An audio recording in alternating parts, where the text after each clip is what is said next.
ಹಾಸನ ಜಿಲ್ಲೆಯಲ್ಲಿ ಮುಂದುವರೆದಿದೆ ಮಳೆಯ ಅಬ್ಬರ. 2 ಮನೆಗಳ ಮೇಲ್ಗೆ ತಡೆಗೋಡೆ ಕುಸಿತವಾಗಿದೆ. ಜಸ್ಟ್ ಮಿಸ್ ಆಗಿದ್ದಾರೆ.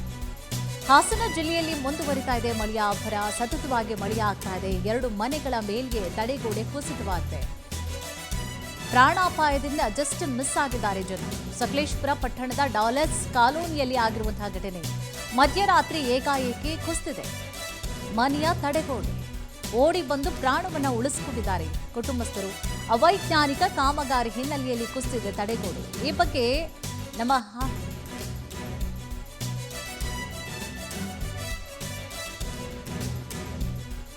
ಅವೈಜ್ಞಾನಿಕವಾದಂತಹ ತಡೆಗೋಡೆಗಳಿಂದಾಗಿ ಸಾಕಷ್ಟು ಅನಾಹುತಗಳೇ ಸಂಭವಿಸ್ತಾ ಇದೆ. ಸೊ ಇದರಿಂದಾಗಿ ನೋಡಿ, ಈಗ ಹಾಸನದಲ್ಲಿ ಆಗಿರುವಂತಹ ಘಟನೆ 2 ಮನೆಗಳ ಮೇಲೆ ಎಫೆಕ್ಟ್ ಆಗಿದೆ. ಸೊ ಏನು ಮಾಡಬೇಕು? ಕುಟುಂಬಸ್ಥರೆಲ್ಲ ಓಡಿ ಬಂದಿದ್ದಾರೆ ತಮ್ಮ ಪ್ರಾಣವನ್ನು ಉಳಿಸ್ಕೊಳ್ಳಿಕ್ಕೋಸ್ಕರ. ತಡೆಗೋಡೆಗಳನ್ನು ಕಾಮಗಾರಿಗಳನ್ನು ಸರಿಯಾಗಿ ಮಾಡುವುದಿಲ್ಲ. ಮಾಡದಂತಹ ಪರಿಣಾಮವಾಗಿ ಪಾಪ ಸಮಸ್ಯೆಗಳನ್ನು ಜನ ಅನುಭವಿಸಬೇಕಾಗತ್ತೆ. ಅದರಲ್ಲೂ ಕೂಡ ಮಳೆ ಸಂದರ್ಭದಲ್ಲಿ ಈ ರೀತಿಯಾದಂಥ ಅನಾಹುತಗಳು ಹೆಚ್ಚಿನ ಮಟ್ಟದಲ್ಲಿ ಆಗ್ತಾ ಇರುತ್ತೆ. ಸೊ ಈ ಸಂಬಂಧವಾಗಿಯೂ ಕೂಡ ಜಿಲ್ಲಾಡಳಿತ ಗಮನವನ್ನು ಹರಿಸಬೇಕಾಗತ್ತೆ. ಯಾವುದೆಲ್ಲ ಬೀಳುವಂತಹ ರೀತಿ ಆಗಿರುತ್ತೋ ಅದರ ಬಗ್ಗೆ ಕೂಡ ಗಮನ ಹರಿಸಬೇಕಾಗುತ್ತೆ. ಅದನ್ನು ಸರಿಪಡಿಸುವಂತಹ ಕೆಲಸಗಳನ್ನು ಕೂಡ ಮಾಡಬೇಕಾಗುತ್ತೆ. ಇನ್ನು ಈ ಬಗ್ಗೆ ನಮ್ಮ ಹಾಸನ ಪ್ರತಿನಿಧಿ ಸಚಿನ್ ವಾಕ್ಥ್ರೂ ಕೂಡ ನಡೆಸಿದ್ದಾರೆ. ನೋಡು.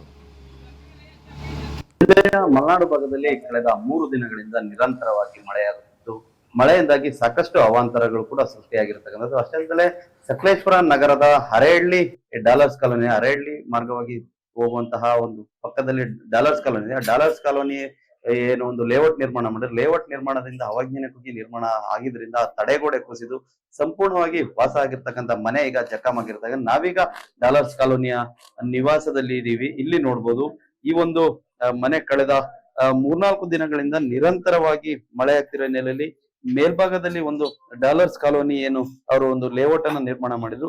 ಆ ನಿರ್ಮಾಣ ಮಾಡಿದ ಬೆನ್ನಲ್ಲೇ ಇಲ್ಲಿ ಮಣ್ಣು ಕುಸಿಯುತ್ತೆ ಅನ್ನೋ ಒಂದು ದೃಷ್ಟಿಯಿಂದ ಒಂದು ಸುಮಾರು 30 ಅಡಿ ಎತ್ತರದ ಒಂದು ತಡೆಗೋಡೆಯನ್ನ ನಿರ್ಮಾಣ ಮಾಡಿದ್ರು. ಆದ್ರೆ ಕಳೆದ 3 ದಿನಗಳಿಂದ ಮಳೆ ಸುರಿದ ಹಿನ್ನೆಲೆಯಲ್ಲಿ ಆ ತಡೆಗೋಡೆ ಸಂಪೂರ್ಣವಾಗಿ ಕುಸಿದು, ಏನು ಈ ಭಾಗದಲ್ಲಿ ಒಂದು ಮನೆ ಇತ್ತು, ಮನೆಗೆ ಸಂಪೂರ್ಣವಾಗಿ ಮನೆ ಮೇಲೆನೆ ಗೋಡೆ ಬಿದ್ದು ಮನೆ ಸಂಪೂರ್ಣವಾಗಿ ಜಖಮಾಗಿರ್ತಕ್ಕಂಥದ್ದು. ಅದೃಷ್ಟವಶಾತ್ ಪ್ರಾಣಾಪಾಯ ಯಾವುದು ಕೂಡ ಸಂಭವಿಸಿಲ್ಲ. ಆದ್ರೆ ಮನೆ ಸಂಪೂರ್ಣವಾಗಿ ಏನು ಡ್ಯಾಮೇಜ್ ಆಗಿರ್ತಕ್ಕಂಥ ನೋಡ್ಬೋದು. ಈ ಒಂದು ರೂಮ್ ಏನಿದೆ, ರೂಮ್ ನಲ್ಲೂ ಕೂಡ ಅವತ್ತು ರಾತ್ರಿ ಒಬ್ಬ ಯುವಕ ಮಲಗಿದ್ದ. ಅದೃಷ್ಟವಶಾತ್ ಆತ ಕೂಡ ಪ್ರಾಣಾಪಾಯದಿಂದ ಪಾರಾಗಿರ್ತಕ್ಕಂಥ. ಆದ್ರೆ ಮನೆ ಈ ಮೇಲ್ಭಾಗ ಆಗಿರ್ಬೋದು, ಈ ಮನೆಯ ಗ್ರೌಂಡ್ ಫ್ಲೋರ್ ಏನಿದೆ ಅದು ಕೂಡ ಸಂಪೂರ್ಣವಾಗಿ ಜಖಮಾಗಿರ್ತಕ್ಕಂಥದ್ದು. ಈ ಬಗ್ಗೆ ಮಾತಾಡ್ಲಿಕ್ಕೆ ಸ್ವತಃ ಮನೆ ಮಾಲೀಕರು ನಮ್ ಜೊತೆ ಇದ್ದಾರೆ. ಅವ್ರನ್ನ ಕೇಳೋಣ, ಈ ಒಂದು ಘಟನೆ ಹೇಗಾಯ್ತು ಅನ್ನೋದು ಕೂಡ ಅವ್ರ ಕೇಳೋಣ. ಮೇಡಮ್ ನಮಸ್ತೆ, ಹೇಗಾಯ್ತು ಮೇಡಮ್ ಅವತ್ತು ರಾತ್ರಿ? ಹೆಂಗಾಯ್ತು? ರಾತ್ರಿ ಒಂದು 2 ಗಂಟೆಗೆ ಸೌಂಡ್ ಬಂತು. ಎಲ್ಲ ಬಿದ್ದಿದ್ದು ಆ ಕಡೆಯಿಂದ ಫುಲ್ ಮನೆಯ ಮೇಲ್ಗಡೆ ಬಿದ್ದಿದ್ದು ಸೌಂಡ್. ನಾವು ಅವಾಗ ಎಚ್ಚರ ಆದ್ವಿ. ನೋಡಿದಾಗ ಫುಲ್ ಮನೆ ಮೇಲ್ಗಡೆ ಎಲ್ಲ ಬಿದ್ದಿದೆ. ಪ್ರಾಣಕ್ಕೆ ಅಪಾಯ ಆಗ್ತಿತ್ತು ಅನ್ಸುತ್ತೆ. ಏನ್ ಒತ್ತಾಯ ಮಾಡ್ತೀರಾ ಮೇಡಮ್? ಈಗ ಸರ್ಕಾರಕ್ಕಾಗಿರ್ಬೋದು ಅಥವಾ ಖಾಸಗಿ ಲೇಔಟ್ ಅವರಿಗೆ ನಿಮ್ಮ ಒತ್ತಾಯ ಏನು? ಸರ್, ಬಿಲ್ಡಿಂಗ್ ಸರಿ ಮಾಡ್ಬೇಕು, ಮತ್ತೆ ಏನಾದ್ರು ಶಾಶ್ವತವಾಗಿ ಪರಿಹಾರ ನಮ್ಗೆ ಬೇಕು. ಯಾಕಂದ್ರೆ ಜೀವಕ್ಕೆ ಅಪಾಯ ಆಗುತ್ತೆ ಇನ್ನು ಇದ್ರೆ. ಮೇಲ್ಗಡೆ ಅವ್ರದ್ದು ಒಬ್ಬನದು ಏನು ಹುಡುಗ್ದು ಜೀವನ ಒಲಿಯಿತ್ತು. ಲೇಟ್ ಅವ್ರು ಏನಾದ್ರು ಮಾಡ್ಬೇಕು, ಶಾಶ್ವತವಾಗಿ ಒಂದು ಪರಿಹಾರ ಮಾಡ್ಬೇಕು ಸರ್ಕಾರದಿಂದ. ಏನು ಈ ಮನೆಯಲ್ಲಿ ರಾತ್ರಿ ವಾಸ ಇದ್ರು, ಅವರು ಕೂಡ ನಮ್ ಜೊತೆ ಇದ್ರು. ಅವ್ರ ಸರ್, ರಾತ್ರಿ ಈ ಬೀಳುವಂತ ಸಂದರ್ಭದಲ್ಲಿ ಇಲ್ಲಿ ಯಾರು ಮಲಗಿದ್ರು? ಅವ್ರು ಏನಾಯ್ತು ಸರ್? ಸರ್, ನನ್ ಮಗ ಮಲಗಿದ್ದ.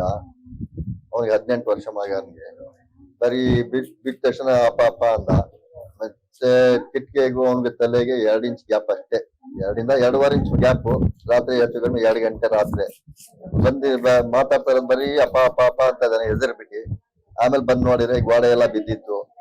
ಮತ್ತೆ ಈಗ ನಮ್ಗೆ ಲೇಔಟ್ ಅವ್ರು ಹೇಳಿದ್ದಾರೆ, ನಂಬಿಕೆ ಕೊಟ್ಟಿದ್ದಾರೆ, ಏನ್ ಆಗಿರೋದು ನಮ್ ಮಾಡಿಸ್ಕೊಡ್ತೀನಿ, ನಿಮ್ದು ಏನ್ ಐಟಮ್ ಹೋಗಿದ್ರು ನಮ್ ಮಾಡ್ಕೊಡ್ತೀವಿ ಅಂತ ನಂಬಿಕೆ ಕೊಟ್ಟಿದ್ದಾರೆ. ಮತ್ತೆ ನಮ್ಗೆ ಸರ್ಕಾರದಿಂದನೂ ಪರಿಹಾರ ಮಾಡ್ಕೊಟ್ರು ಒಳ್ಳೇದಿದೆ. ಯಾಕಂದ್ರೆ ಈಗ ಸಡನ್ ಆಗಿ ನಮ್ಗೂ ಎಲ್ಲೂ ಮನೆ ಸಿಕ್ಕಲ್ಲ, ಆಯ್ತಾ? ಈಗ ಅವ್ರಿಗೂ ಮನೆ ಖಾಲಿ ಮಾಡ್ಬೇಕಂದ್ರೆ ಎಲ್ಲೂ ಸಿಕ್ಕಲ್ಲ. ಏನಾದ್ರು ಇದ್ ಮಾಡ್ಕೊಡ್ಬೇಕು. ಮತ್ತೆ ಲೇಔಟ್ ಅವರು ಇಲ್ಲೇ ಇದ್ದಾರೆ, ಅವ್ರು ಬೇಕಾದ್ರೆ ಮಾತಾಡ್ಸಿ. ಈಗ ಒಂದ್ ವೇಳೆ ಸ್ವಲ್ಪ ಯಾಮಾರಿದ್ರು ಕೂಡ ಜೀವಗಳು ಹೋಗವು, ಏನ್ ಹೇಳ್ತೀವಿ ಸರ್? ಇಷ್ಟ ಆಗಿರೋದ್ ಪುಣ್ಯ ನಮ್ದು ದೇವ್ರದಿಂದ. ಏನೋ ದೇವ್ರು ಉಳಿಸಿದಾನೆ. 2 ಮಕ್ಳು, ಒಂದು ನಮ್ಮ ಅಮ್ಮ ಅಂತ ಒಂದು ಅಪ್ಪನ್ ತರ ಮನೆ ಓನರು. ಅವ್ರ ಜೀವನೂ ಉಳಿದಿದೆ. ಒಟ್ಟು 5 ಜೀವಗಳು ಉಳಿದಂಗೆ ಆಗಿದೆ ಸರ್. ಹಗ್ಲೊತ್ನಲ್ಲಿ ಏನಿಲ್ಲ ಏನಾದ್ರು ಆಟ ಆಡ್ತಿದ್ರ ಆ ರೀತಿ ಏನಾದ್ರು ಹಗ್ಲೊತ್ತಾಗಿದ್ರೆ ಏನಾದ್ರು ದೊಡ್ಡ ಅನಾಹುತ ಆಗೋದು ಅಂತ? ಹೌದು ಸರ್, ಮಕ್ಳೆಲ್ಲ ಆಟ ಆಡ್ತಾ ಇದ್ರು. ಆ ಕಡೆ ಜಾಗ ಖಾಲಿ ಇತ್ತಲ್ಲ, ಮಕ್ಳೆಲ್ಲ ಆಟ ಆಡ್ತಾ ಇದ್ರು ಬೆಳಿಗ್ಗೆ ಟೈಮು. ಅದ್ರಿಂದ ಅದು ಮಕ್ಳ ಜೀವನ ಉಳಿದಂಗಾಗಿದೆ. ಇದಿಷ್ಟು ಇಲ್ಲಿನ ನಿವಾಸಿಗಳ ಮಾತು. ಅಂದ್ರೆ ಏನು, ಸರ್ಕಾರ ಕೂಡ ನಮ್ಮ ನೆರವಿಗೆ ಬರಬೇಕು, ತಕ್ಷಣ ನಮ್ಗೆ ಏನು ಆಗಿರ್ತಕ್ಕಂಥ ನಷ್ಟವನ್ನ ಭರಿಸ್ಕೊಡ್ಬೇಕು, ನಮ್ಗೆ ಶಾಶ್ವತವಾದ ಪರಿಹಾರ ಒದಗಿಸ್ಬೇಕು, ನಮ್ಮ ಒಂದು ಜೀವಕ್ಕೆ ಭದ್ರತೆಯನ್ನು ಕೂಡ ಒದಗಿಸ್ಬೇಕು ಅನ್ನೋ ಒಂದು ದೃಷ್ಟಿಯಲ್ಲಿ ಇಲ್ಲಿನ ನಿವಾಸಿಗಳ ಮಾತಾಗಿರ್ತಕ್ಕಂಥದ್ದು. Sachin Shetty, power TV, Hassan.